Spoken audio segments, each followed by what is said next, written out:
한 탐험가가 사람이 거의 들어가지 않았던 아마존 정글을 탐사하게 되었습니다. 그래서 혼자 가기가 어렵지요. 정글에 있는 그 원주민들을 짐꾼으로 고용해서 이제 탐험을 해 나가기 시작합니다.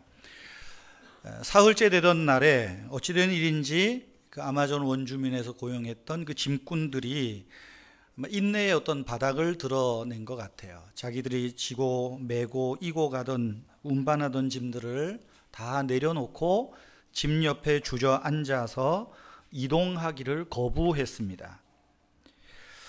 시간을 재촉하는 이 탐험가가 화가 나지 않았겠어요? 돈도 지불 다 했는데 빨리 일어나서 움직이자고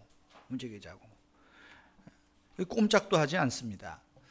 그때 이제 이 탐험가가 그 원주민의 추장이죠, 짐꾼들의 그 리더를 불러서 왜 이러느냐고, 빨리빨리 가자고 재촉을 할 때 그 추장이, 그 리더가 이렇게 대답을 했다 그럽니다.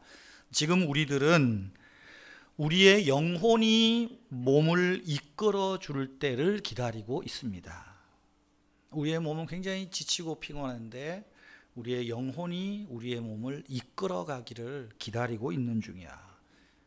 재촉하지 말라고, 가만히 있으라고. 오늘날 우리 믿음을 가진 신자들 뿐 아니라 오늘날 우리 일상의 많은 사람들이 한마디로 하면 스트레스에 지쳐 있습니다. 삶에 지쳐 있습니다. 교회 생활, 종교 생활에 열심인 믿음을 가진 사람들은 어떻게 보면 교회 활동에, 종교 활동에 지쳐 있습니다. 또 어떤 분은 좀 내 믿음이 식어가는 것 같고 약해지는 것 같아서 낙심해 있는 분들도 있습니다. 어떤 분들은 일상에서 주는 과도한 일들 때문에, 사업으로 인해서 혹은 직장으로 인해서, 우리 자녀들은 학업 때문에, 또 학부모들은 자녀들 뒤치다꺼리 하는 일 때문에 피곤하고 지쳐 있습니다. 세상 살아가면서 혼자 살지 않잖아요. 사람들과의 갈등으로 인해서 심신이 지치고 피곤해 있습니다. 그럼에도 불구하고 현대인들은 쉴 줄을 모른다는 거예요. 피곤하고 지친 채로 그저 몸이 끄는 대로 영혼이 끌림을 당하고 있는 것이 현대인의 모습이 아닌가 싶습니다. 여러분, 여러분의 삶이 피곤하십니까? 지쳐 있습니까? 스트레스 속에서 과중한 업무로 인해서 지쳐 있습니까? 여러분, 몸이 여러분의 영혼을 이끌어 가려고 하지 마십시오. 여기 원주민들의 이야기처럼 여러분의 영혼이 여러분의 몸을 끌고 가야 됩니다. 피곤하고 지친 몸을 가지고 계속해서 일하느라고 투덜거리는 마르다보다는 오히려 마리아처럼 경건하게 주님 발 앞에서 그 주님이 주시는 음성을 통하여 위로와 쉼을 누리는 이 시간이 되기를 바랍니다. 여러분, 우리 기독교의 대표적인 신앙 행위가 무엇입니까? 주일마다 정한 장소에서 예배한다는 것이죠. 주일뿐 아닙니다. 새벽마다 또 수요일마다 정한 시간에 정한 장소에서 하나님께 예배하는 일입니다. 지난주에 전도에 대한 말씀을 드렸죠. 교회와 신자의 사명은 전도입니다. 그러나 교회의 목적은 뭘까요? 우리가 구원받은 우리의 목적은 무엇일까요? 예배하기 위한 것입니다. 교회에 오는 것은 기본적으로 예배를 드리기 위해서 옵니다. 우리가 교회에 모일 때, 오늘 교회 처음 오신 분도 몇 분 계시는 것 같은데 그분들을 즐겁게 하기 위해서 제가 쇼를 하지 않습니다. 교회 처음 오는 사람들의 마음을 잘 다스려서 우리 교회에 정착하도록 그저 알랑방구 끼려고 예배하지 않습니다. 하나님을 찬양하고 예배하기 위해서 우리가 이 교회에 왔습니다. 하나님을 예배하는 일이 교회와 성도의 가장 중요한 일이요 의무이기 때문입니다. 하나님을 예배하는 것이 교회의 존재 목적입니다. 장로교 교리문답 1번이 있습니다. 대교리 소교리 문답 1문이 이렇게 이야기하죠. 사람의 첫째 되는 목적은 무엇입니까? 그 대답은 이렇지요. 하나님을 영화롭게 하며 그분을 영원토록 즐거워하는 것이다 이야기합니다. 예배는 하나님을 영화롭게 하는 가장 중요한 수단입니다. 하나님을 즐거워한다. 우리가 하나님을 즐거워한다는 게 뭘까요? 그것은 하나님께서 우리에게 주신 모든 은택과 섭리들을 내가 기뻐하고 감사하는 거예요. 어떻게 하나님이 주신 은택을 기뻐하고 감사함으로 하나님을 즐거워하고 하나님 생각하면 희덕거릴 수 있겠습니까? 예배를 통해서 하나님을 즐거워할 수 있는 거예요. 그런 면에서 신자됨의 사명이 전도라면 신자됨의 목적은 예배하는 것입니다. 여러분, 오늘 본문은 우리에게 이렇게 말씀하고 있습니다. 요한복음 4장 23절 다시 한번 같이 읽겠습니다. 23절 같이 읽습니다. 아버지께 참되게 예배하는 자들은 영과 진리로 예배할 때가 오나니 곧 이때라. 아버지께서는 자기에게 이렇게 예배하는 자들을 찾으시느니라. 하나님은 예배하는 자들을 찾으신다, 오늘 말씀하고 있어요. 여기 하나님이 예배하는 자를 찾는다라고 하는 말에는 두 가지 의미가 있다고 저는 해석을 하고 싶습니다. 첫째는 사람들을 하나님께서 먼저 사람을 찾을 때 하나님의 참된 예배자가 될 수 있다는 것입니다. 다시 말하면 하나님의 은혜로 구원받은 사람만이 예배자가 될 수 있다는 거예요. 허물과 죄로 죽어 타락한 인간은 스스로 하나님을 예배하고 찾을 수가 없습니다. 다른 종교의 행위를 통해서 어떤 예배와 저들의 신들을 만들어 섬기는 일을 할 수 있을지는 모르지만 살아계신 하나님을 예배하는 일은 하나님의 은혜로 구원받은 사람, 하나님이 찾은 사람만이 예배할 수 있다는 거예요. 예수님이 이 땅에 오신 목적을 당신이 어떻게 이야기하십니까? 여러 목적이 있지만 누가복음 19장 18절에 보면 그렇게 말하죠. 인자가 온 것은 잃어버린 자를 찾아 구원하려 함이라. 여기 찾는다는 말을 잘 보십시오. 하나님이 예배하는 자를 찾는다. 그런데 예수님이 이 땅에 오신 목적을 말해요. 내가 잃어버린 자를 찾아 구원한다.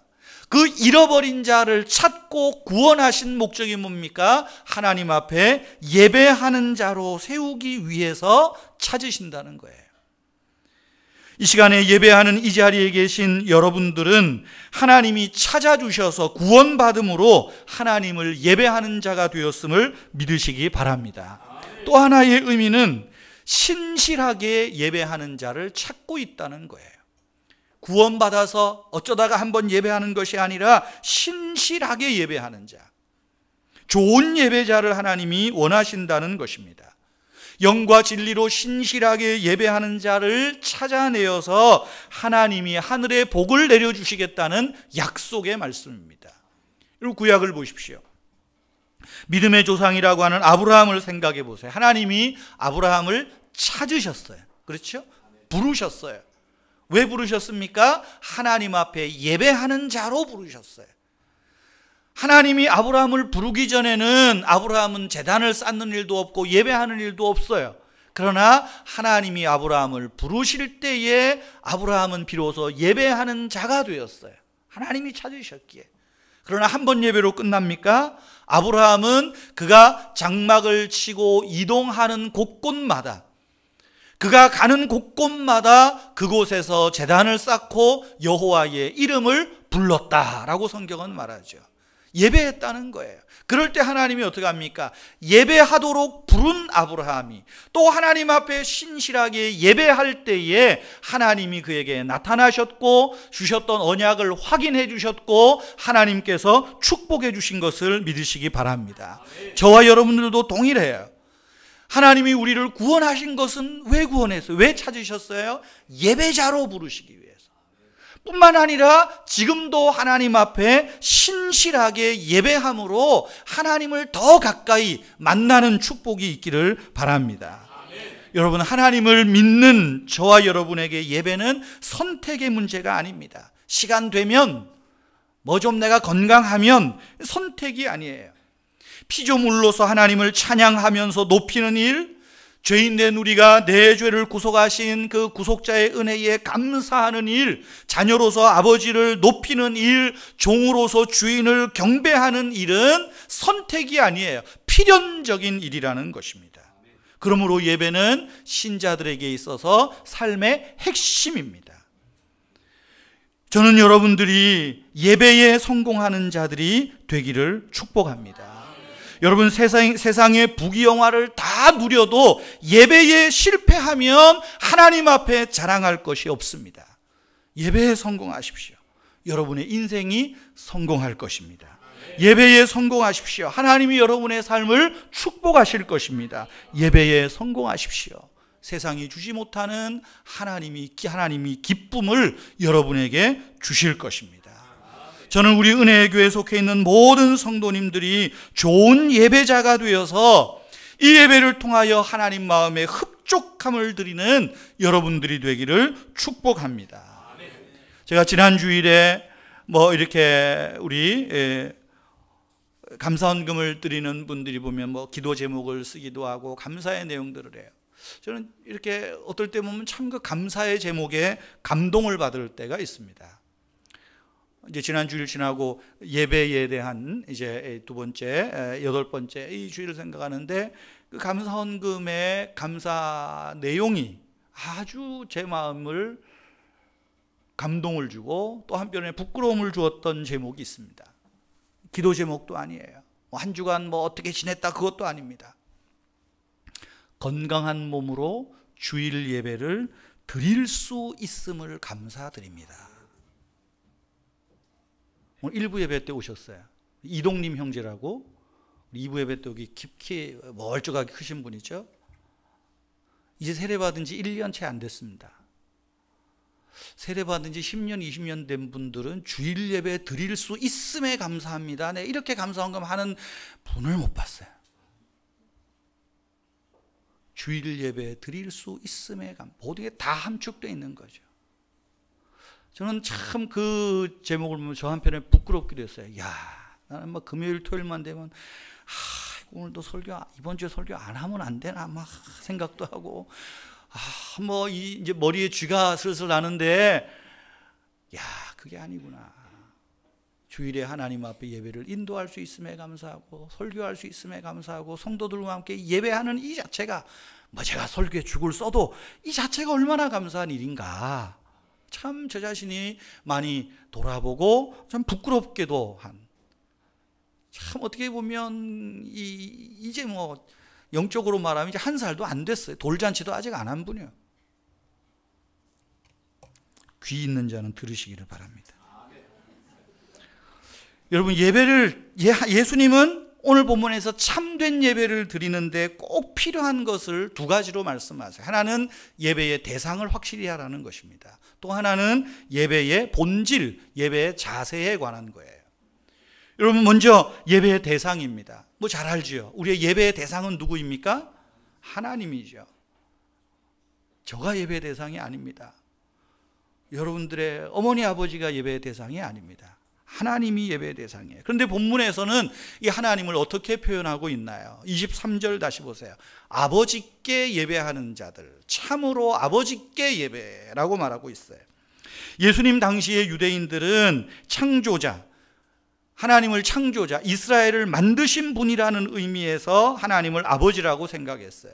친밀한 용어로서의 아버지가 아니라 창조자, 뭔가 나와는 차원이 다른, 굉장히 좀 가까이 하기에 너무 멋진 그런 분이에요. 그런데 예수님은 지금 하나님을 아버지라고 표현하고 있어요. 요한복음에서 주되게 강조하는 것이 이것입니다. 예수님이 하나님을 아버지라고 부르고 있다는 거예요. 여러분, 예수님은 지금 친밀한 용어로 쓰는 거예요. 창조자, 국가의 아버지가 아니라 자신의 아버지라고 부르고 있는 것입니다. 유대인들 생각에 아들과 아버지, 아빠와 아들, 이 아빠와 아들은 아빠가 아버지라고 할 때는 나는 그 아버지와 동일하다, 동등하다 하는 의미가 있어요. 저희 집에 머슴 아들만 자우전 셋인데 첫째, 둘째를 보면서 제가 요즘 많이 회개를 합니다. 어찌 저렇게 내가 제일 안 좋아하는 것만 다 나를 닮아요. 참 좋은 것도 닮겠지만 참 어떨 때 그래서 내가 우리 애들 보면 화가 나죠. 아, 이놈 새끼가 꼭 저 따위만 닮냐. 근데 뭐 안 가르쳐줘도 똑같아. 그런 게 있어요. 뭐 말투도 그렇고. 그래서 아빠하고 잘 부딪히나 봐요. 엄마들은 딸들하고 잘 부딪히는 것도 꼭 싫은 것만. 그래서 그러잖아요. 너 시집 가서 너 똑같이 생긴 딸 낳아봐라. 뭐. 어쨌든 유대인들에게는 엄마와 딸, 아빠와 아들을 할 때는 동일하다, 동등하다 하는 의미가 있어요. 그러니까 예수님이 하나님을 아버지라 그러니까 어떻게 했어요? 유대인들이 기분 나쁜 거예요. 아니 저 따위 인간이 하나님하고 자기를 똑같이 취급해? 네가 몇 살이나 됐다고 하나님이냐? 기분 나쁜 거예요. 그러거나 말거나 예수님이 말하는 게 뭡니까? 내 아버지가 일하시니 나도 일한다. 내 아버지가 생명을 주시니 나도 죽은 자를 살린다. 내 아버지가 심판하니 나도 너희를 심판한다. 내 아버지가 너희를 사랑하니 나도 너희를 끝까지 사랑한다. 계속해서 내 아버지와 나를 동일하게 이야기하고 있는 거예요. 무슨 의미입니까? 지금 여기서 아버지께 참으로 예배한다라고 하는 이 표현에는 그 너희가 이야기하는 창조주 하나님 그분을 예배하는 것과 나 사람의 무로 입고 온 나 예수 내가 동등한 예배의 대상이다 라고 이야기하고 있는 거예요. 예수님 자신이 하나님과 동등하게 예배를 받으시는 분임을 강조하고 있는 거예요. 그래서 우리의 예배가 성부, 성자, 성령 하나님께 영광을 돌립니다 이야기하는 거예요. 두 번째 24절 보세요. 하나님은 영이시니 라고 이야기해요. 영은 뼈와 살이 없습니다. 그러므로 하나님을 예배할 때 어떤 우상이나 형상을 만들어서 그 앞에 절하고 예배하는 것을 금하는 것입니다. 십계명에도 그러죠. 하늘에 있는 것이나 땅에 있는 것이나 그 어떤 것의 모양을 형상화하지 말고 거기에 절하여 섬기지 말라. 왜요? 하나님은 영이시기 때문에. 하나님은 사람이 만들어 놓은 그 어떤 형상에 가둘 수 있는 분이 아니라는 것입니다. 하늘에 하나님이 계시니까 하늘이 하나님이라 땅은 아버지의 발등상인데요. 우리가 하나님은 영이시니 참되게 예배한다는 말은 무엇입니까? 우상을 만들어놨거나 형상을 만드는 것이 아니에요. 하나님의 보이지 않는 속성들을 인하여 감사하고 기뻐하고 예배하고 찬송하라는 거예요. 다시 말하면 하나님의 거룩하심을 찬양하는 거예요. 하나님의 전지전능하심을 높이는 거예요. 어디에나 계시는 하나님의 편재하심, 하나님의 불변하심, 하나님의 영원하심을 높이고 찬양하는 거예요. 우리의 입술로도 부족해요. 만입이 내게 있어도 그 입 다 가지고 구주해 주신 하나님을 어떻게 찬송하겠어요? 형상을 만들어서 찬송하겠어요? 그럴 수 없는 거예요. 보이는 것이 전부가 아니라 그러잖아요. 그런데 사람은 보이는 것이 전부가 아닌 걸 알면서도 자꾸만 보이게 하려고 그래요. 여러분, 로마 캐톨릭 천주교와 개신교의 가장 큰 차이가 뭘까요? 영으로 예배하는 이 차이예요. 로마 천주교는 어쨌든지 간에 강대상을 화려하게 만들고 우상을 만들고 뭐 예수 그리스도 십자가만 걸어놓나요? 전혀 흉측한 모습으로 걸려 있는 거, 달려 있는 모습 하죠. 또 성경에 나오는 막 사도들 온갖 만들어 놓고 뭐 합니다. 지난 주일이 종교개혁 주일이었는데요. 종교개혁의 운동이 말씀으로 돌아가자는 운동이에요. 여러분, 그래서 유럽에 여행을 하시면 유럽 갈 데가 뭐 더 있겠어요? 성당밖에 더 있겠습니까? 제일 큰 성당들이죠. 베드로 성당이든 뭐 두오모 성당이든 가면 여기가 로마 캐톨릭이구나, 개신교구나 알 수 있는 방법은 딱 하나예요. 딱 들어가 보셔서 앞에가 화려하고 뭔가 막 많으면 이건 로마 캐톨릭이구나. 들어가는데 앞에 있어야 되고 화려한 제대도 다 없어지고 강대상 하나 있고 어떤 데는 강대상도 없어요. 강대상도 저 구석적에 있습니다. 그러면 여긴 개신교구나, 그렇게 생각을 하시면 됩니다. 로마 천주교 예배할 때 어떻게 합니까? 처음 시작할 때 이거 향 하잖아요. 신부님 나오시면서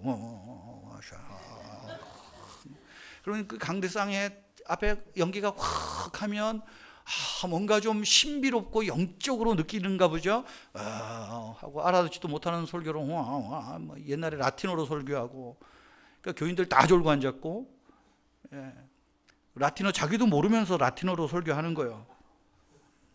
막 연기가 막 화려하게 피어오르게 하고. 근데 개신교는 어떻습니까? 영으로 예배할지니라. 그러니까 이 필요 없는 거예요. 필요 없는 거죠. 하나님의 거룩하심을, 그 속성들을 어떻게 거기에다 담을 수 있겠어요? 여러분, 여기 하나님의 대상, 성부, 성자, 성령이 우리의 예배 대상이고, 뿐만 아니라 그 하나님을 어떤 것으로 형상화할 수 없다는 것입니다. 두 번째 생각할 것은 예배의 자세입니다. 예배의 본질이라고도 말할 수 있죠.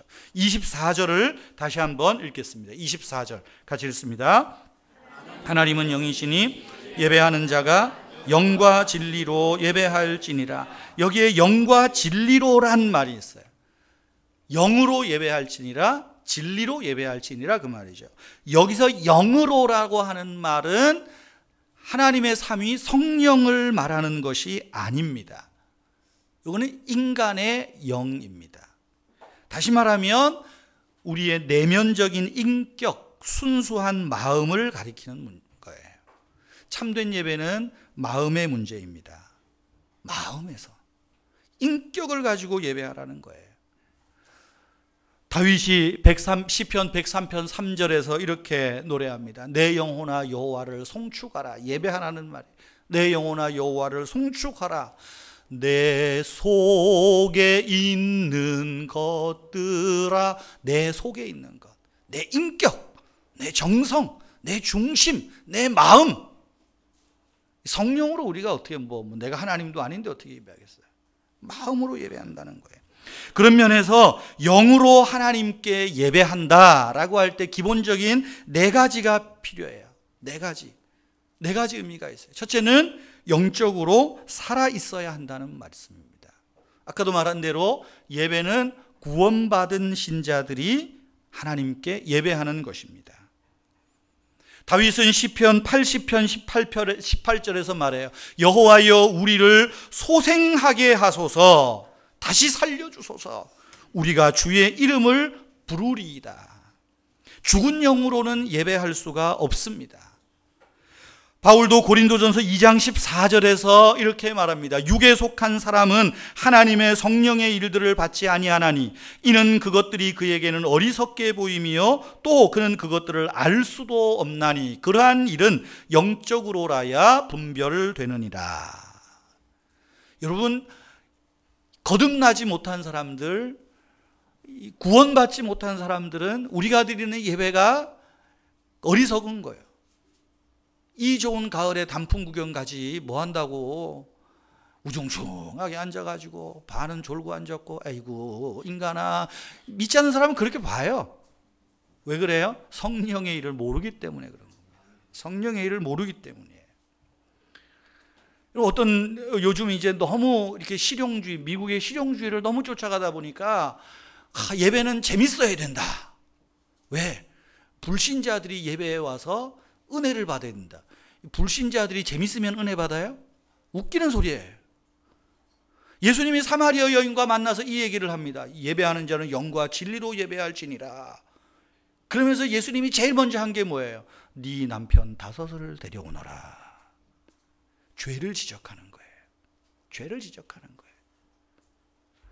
오늘날 예배는 재밌어야 되니까 쇼처럼 콘서트처럼 그저 교인들 재밌으면 은혜 받으니까 재밌게 하고 웃기고 설교 시간에 몇 번 웃겨야 되고. 저도 원래 코미디 잘하는데 그러니까 예배가 예배답지 못한 거예요. 여러분, 제가 지난 주일에 매 주일이 전도 예배가 됐으면 좋겠다 그랬는데 제가 그러면서 그랬죠. 때로 와서 죄를 설교하는데 그것 때문에 예수 믿을 수도 있고 그렇잖아요. 그 하나님이 아시는 것이. 그 사람을 믿지 않는 사람을 위해서 무슨 예배를 드릴 거예요? 영이 다른데. 그래서 예배는 영적으로 거듭난 사람이 드릴 수 있는 거예요. 그래서 영으로 예배해라 하는 말은 거듭남을 확신하라는 거예요. 그래서 다윗 고백처럼 우리를 소생하게 하소서. 우리가 주의 이름을 부르리이다. 이게 예배라는 것입니다. 두 번째로 영으로 예배한다는 것은 하나님께 초점을 맞추라는 것입니다. 하나님께 초점을 맞춘다는 말은 다르게 말하면 말씀에 초점을 두라는 거예요. 하나님의 진리의 말씀을 읽고 거기에 귀를 기울이고 하나님의 말씀을 묵상하는 것이 곧 예배라는 것입니다. 특별히 개신교 예배에서는 말씀이 중요하죠. 말씀의 묵상이 중요합니다. 말씀의 묵상이 중요해요. 작년에 복 있는 사람 그 큐티집을 2달에 3,000원씩 받고 팔 때는 그래도 다 가져가던데, 매월 이제 생명나무 기독교 우리 교단의 그 잡지에 나오는 뒤에 또 큐티집이 있어서 그걸로 하면서 필요한 분 가져가세요 그랬는데, 매번 2-3권이 남아요. 20권밖에 안 샀는데. 그러니까 뭐 그만큼 성경 묵상도 관심이 없다는 것 같아요. 뭐 하루에 한 10절 되는 것도 잘 안 보는데 어째 뭐 한 장씩 읽으라면 읽겠어요? 기독교 예배는 말씀에서부터 오는 겁니다. 말씀의 묵상이에요. 묵상이라고 하면 동양적인 묵상이고 기독교적 묵상이 있어요. 동양적인 묵상, 불교나 힌두교의 묵상은 뭡니까? 비우라는 거죠. 비워라, 비워라. 기독교의 묵상은 비우는 게 아닙니다. 말씀으로 채우는 거예요. 은혜로 채우는 거예요. 이게 다른 거예요. 특별히 하나님께 초점을 둔다. 말씀에 초점을 두는 거예요. 우리가 예배할 때도 찬양할 때는 열심히 하고, 기도할 때 열심히 기도하고, 통성기도도 열심히 하고, 아멘 아멘 하다가 설교 시간만 되면 졸고 앉았고, 분명히 저하고 눈은 맞추는데 지난주에 목사님 설교를 뭐 했더라? 귀를 탁 닫아버리고 지금 생각은 온 지금 세계 일주여행을 하고 있다면 하나님께 초점 두는 게 아닙니다. 눈을 뜨시기 바랍니다.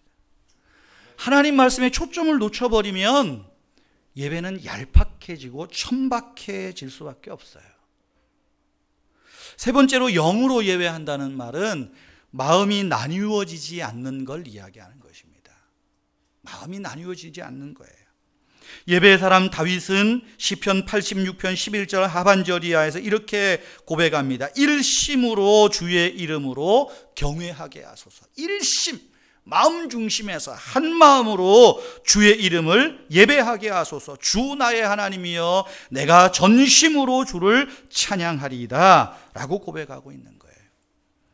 우리의 마음에 죄를 즐기고 세상의 어떤 향락을 즐기고 세상이 주는 달콤함을 즐기고 술에 인이 박히고, 여러분 그것을 가지고는 하나님 앞에 올바르게 예배할 수 없습니다. 네 번째로 영으로 예배한다는 말은 성령의 지배를 받으라는 것입니다. 하나님의 영의 지배를 받으라는 거예요. 사도 바울은 빌립보서 3장 3절에서 그리스도인이 어떤 사람이냐 이렇게 정의를 하고 있어요. 빌립보서 3장 3절 혹시 보이십니까? 같이 한번 읽어보십시다. 시작. 하나님의 성령으로 봉사하며 그리스도 예수를 자랑하고 육체를 신뢰하지 아니하는 자. 잘 보세요. 그리스도인이 누구냐? 하나님의 성령으로 봉사한다. 여기 봉사라는 말은 예배라는 말입니다. 하나님의 성령으로 예배하는 자가 그리스도인이에요. 또 뒤에 뭐라고 말해요? 그리스도 예수의 이름으로 이름을 자랑하는 자, 전도하는 것. 이 그리스도인이에요. 그런데 이것을 어떻게 한다고요? 자기 육체로 하지 않아요. 자기 육체를 신뢰하지 않아요. 하나님의 성령으로, 하나님이 주시는 능력으로. 예배는 곧 하나님께 드리는 봉사잖아요. 내가 무슨 대단한 능력과 힘과 재능이 있어서 하나님 앞에 잘 예배를 할 수 있다고 착각하면 안 됩니다. 성령이 주시는 은혜와 능력으로 온전히 하나님을 예배하는 것이 참된 봉사라는 거예요. 우리는 예배를 하다가 자칫 내 육체를 자랑하다 끝날 수도 있습니다. 성가대에서 내가 노래를 잘하니까 오늘은 내가 솔로를 하는데 열심히 연습해야 됩니다. 근데 너무 열심히 지나쳐서 끝나고 오늘 참 특성 좋았어. 이 칭찬 안 해주면 막 시험 들어가지고 이 교회 인간들은 귀가 막혔나 뭐 이제 이럴 수 있다는 거예요. 안 그러겠지만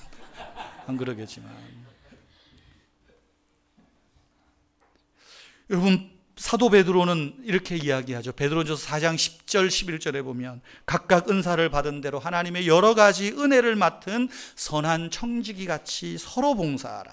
만일 누가 서로 말하려면 하나님의 말씀을 하는 것 같이 하고 누가 봉사하려면 하나님이 공급하시는 힘으로 하는 것 같이 하라. 이는 범사의 예수 그리스도로 말미암아 하나님 아버지께 영광을 돌리게 하려 함이니 그에게 영광과 권능이 예배죠. 세세에 무궁토록 있느니라. 아멘. 이야기하고 있어요.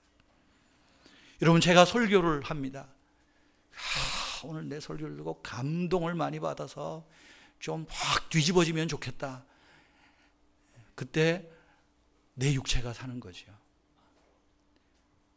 하나님의 말씀을 하는 것 같이 성령으로. 듣는 분들은 어떻게 들어야 되겠어요? 인간의 말이 아니라 하나님의 말씀을 듣는 것처럼. 교회 안에서 예배 자리에 있고 봉사할 때도 오늘은 뭐 내가 좀 당번이니까 아이고 하기 싫어도가 아니라 하나님이 주시는 힘으로, 하나님이 주시는 힘으로 이 영으로 예배하는 자세인 것입니다. 예배의 자세 두 번째가 무엇입니까? 진리로 예배할지라 그러죠. 영과 진리로 예배할지니라. 진리로 예배한다는 것은 하나님의 진리에 응답하는 것입니다. 예, 그렇습니다. 주님이 나를 부르셨으니 내가 주님 앞에 서겠습니다. 주의 십자가가 내 죄를 용서해 주셨으니 용서받은 자로 주님 앞에 서겠습니다. 주의 진리에 응답하는 거예요.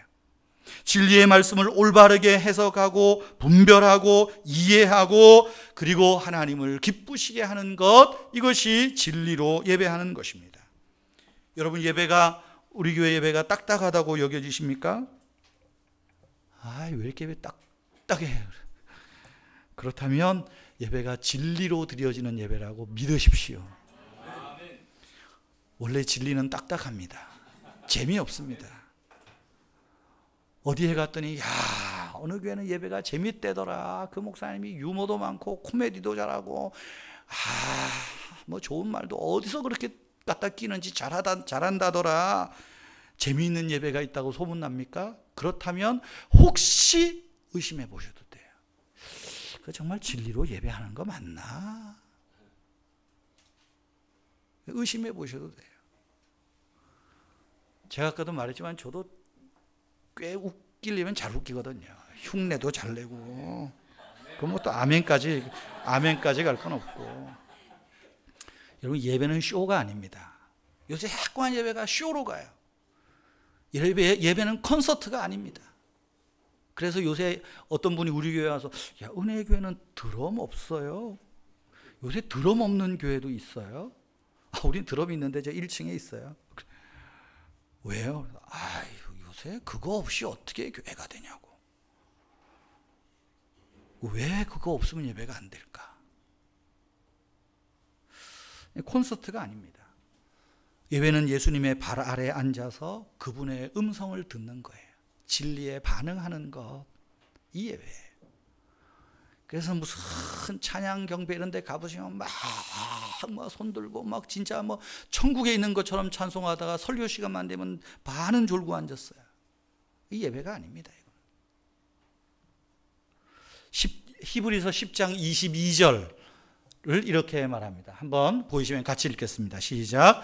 우리가 마음의 뿌림을 받아 악한 양심으로부터 벗어나고 몸은 맑은 물로 씻음을 받았으니 참 마음과 온전한 믿음으로 하나님께 나아가자.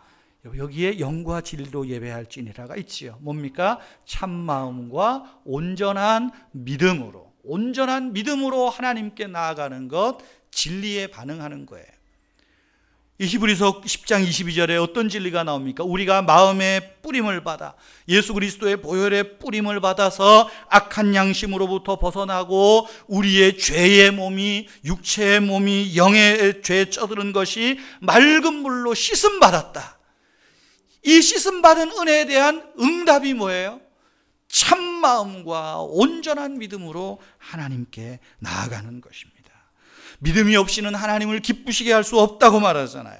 우리의 어떤 선한 행위가 아니라 우리의 죄를 용서하는데 그리스도의 십자가 그것만으로만 충분하다고 믿고 하나님께 나아가는 거예요. 이것이 진리로 예배하는 것입니다. 사랑하는 성도 여러분, 우리는 하나님께 예배하는 자로 부름받았음을 믿으시기 바랍니다. 더 나아가 이제 우리는 예배자로 부름받은 이상 하나님 앞에 신실한 예배자로 날마다 세워야 한다는 것을 또한 믿으시기를 바랍니다. 여러분, 신실하게 예배하는 자로 살 것이냐, 아니면 예배의 방관자로 살 것인가? 예배에 성공하는 자로 살 것인가, 예배의 실패자로 살 것인가, 하나님은 눈여겨보고 있다는 거예요. 여러분, 예배의 방관자가 되지 마십시오. 예배의 실패자가 되지 마십시오. 하나님은 영과 진리로 당신에게 신실하게 예배하는 자들에게 눈을 맞추고 있다는 것입니다. 눈을 맞추고 있는 거예요. 예배는 우리 삶의 성패를 좌우하는 시간입니다. 주일에 예배드리고, 아침마다 예배드리고, 수요일에 예배드리고, 공적인 예배, 가정의 예배를 드리든 그 예배가 우리의 삶을 활기차게 하고, 특별히 우리의 엿새 동안에 이 생활 예배를 지탱하게 하는 힘이 되는 줄 믿으시기를 바랍니다. 여러분, 좋은 예배자가 되십시오. 성공하는 예배자가 되십시오. 그러면 구체적으로 어떻게 하면 좋은 예배자로 우리가 하나님 앞에 예배할 수 있을까요? 두 가지 적용을 말씀드리겠습니다. 첫째는 예배를 위해서 날마다 기도하십시오. 예배를 위해서 기도하세요. 주일 예배를 위해서 기도하시고 공적인 예배들을 위해서 기도하십시오. 스펄전 목사님은 이런 말을 하였습니다. 사람들이 예배 처소에 그렇게 자주 나가는데도 그들의 생활이 실패하고 거룩하지 못한 이유가 무엇인가? 그것은 예배를 위한 기도에 소홀했기 때문이다. 그들은 밀을 좋아하지만 그것을 빻지 않고, 그들의 곡식밭에 곡식이 있지만 추수하러 밭으로 나가지 않는다. 또한 나무에 열매들이 달려있지만 그것을 따려 하지 않고, 그들의 발 아래 생수가 솟아나고 있지만 그것을 마시려고 엎드리지 않는다. 예배에 열심히 나오는데 영적인 변화가 없습니까? 성공이 없습니까? 여러분의 기도가 메말라지고 있습니까? 예배를 위해서 기도하십시오. 예배해 주실 하나님의 은혜를 위해서 기도하십시오. 일주일 내내 예배가 뭔지 하나님이 뭔지 다 잊고 살았다가 내가 오늘 은혜교회 나와주는 것만 해도 최 목사 고맙게 생각하소니, 이렇게 나와 있으면 안 됩니다. 인간적으로 보면 감사하죠. 우리 교회 반 이상은 다 멀리서 오잖아요. 멀리서 차 타고 올 때 크고 화려한 교회, 유명한 교회 목사님들 다 거치고 오잖아요. 지금 다 거치고 수일이 꼴짝이에 지금 그것도 큰 집 마당보다 조그만 이 예배당에 오잖아요. 나는 고맙게 생각할 수 있죠. 근데 그런 자세로 교회하면 안 됩니다. 그런 자세로. 예배하는 자세가 아니에요. 그러니까 은혜가 없는 거예요. 그러니까 예배 시간이 아까운 거예요. 혹시 아깝습니까? 큰일 나죠. 예배를 위해서 기도하세요. 매일매일 예배를 위해서 기도하세요. 기도할 때 하나님께서 그야말로 앉아있기만 해도 하나님의 은혜와 복이 임할 줄 믿으시기를 바랍니다. 좋은 예배자로 드려지기를 기도하세요. 예배를 통해 은혜 받기를 기도하세요. 내가 좋은 예배자 되기를 기도하는 여러분 되기를 바랍니다. 두 번째로 적용할 것이 있습니다. 예배를 귀하게 여기십시오. 예배를 위해서 기도할 뿐 아니라 예배를 귀하게, 우리의 일생에서 돈 버는 일보다 예배하는 일이 귀하다고 생각하세요. 돈 열심히 벌어봐야 남 좋은 일 많이 시키시잖아요. 말씀 소홀히 듣고 수요일이 있는지 없는지, 새벽이 있는지 없는지 그래봐야 돈 얼마나 법니까? 차라리 영혼을 위해서 투자하십시오. 어떤 분이 주일날 몸이 되게 아파서 교회에 피치 못하게 못 가게 됐어요. 아들이 교회를 갔다가 이제 왔습니다. 그래서 아들에게 아버지가 물었습니다. 야, 예배 잘했냐?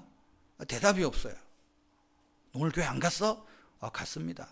예배 잘했어? 머리를 극적극적대고 있습니다. 장로님이 오늘 뭐 어떻게 기도하시대? 이번 주 목요일날 수능고사가 있는데 좀 위해서 기도하더냐? 제가 좀 늦게 가느라고 기도를 못 들었습니다. 그래, 오늘 성가대 찬양은 어떻게 잘 하더냐?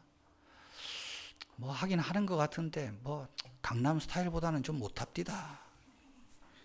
목사님 설교는 오늘 어떤 주제로 설교를 하시더냐? 본문은 뭐냐? 나오다가 까먹었습니다.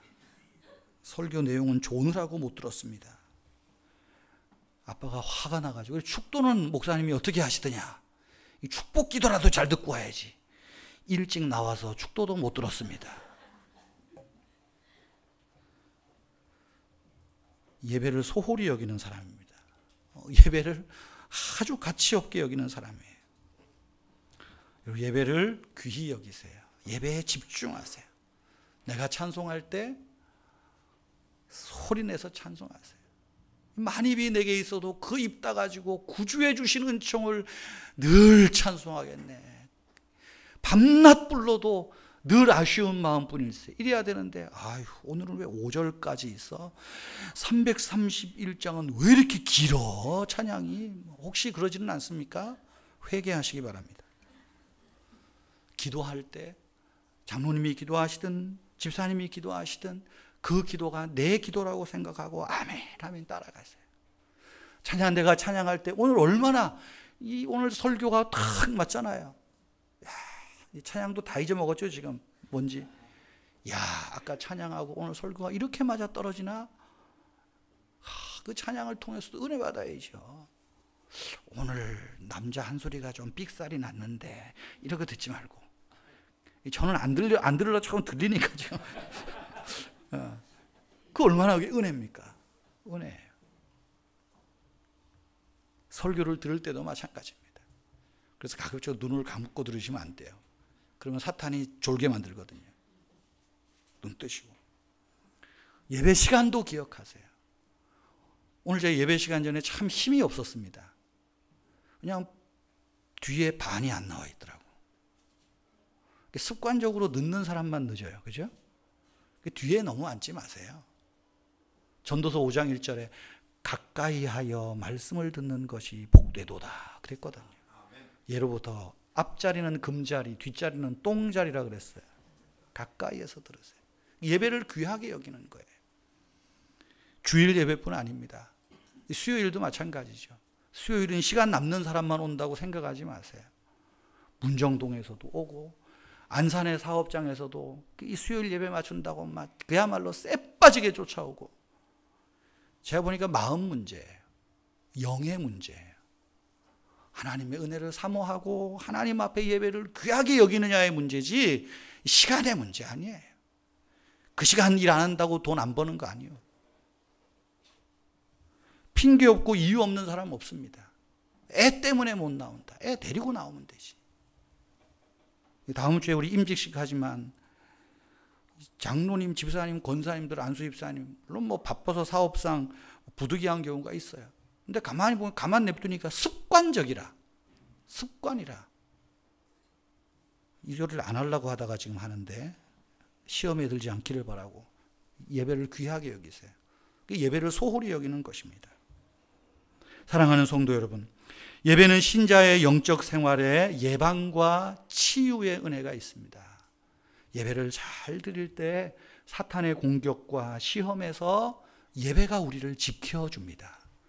뿐만 아니라 낙심하고 시험과 어려움 속에 있습니까? 지쳐 있습니까?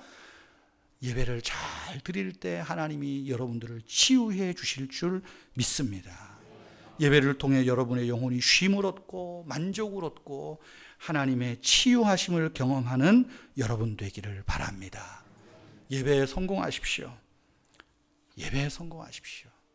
여러분의 인생에 성공할 것입니다. 여러분의 믿음의 집에 다른 그 어떤 것 세워도 예배의 기둥이 허물어지면 다 허물어집니다. 여러분의 예배의 기둥을 점검하시고 예배의 기둥을 견고히 세우는 저와 여러분 되기를 축복합니다.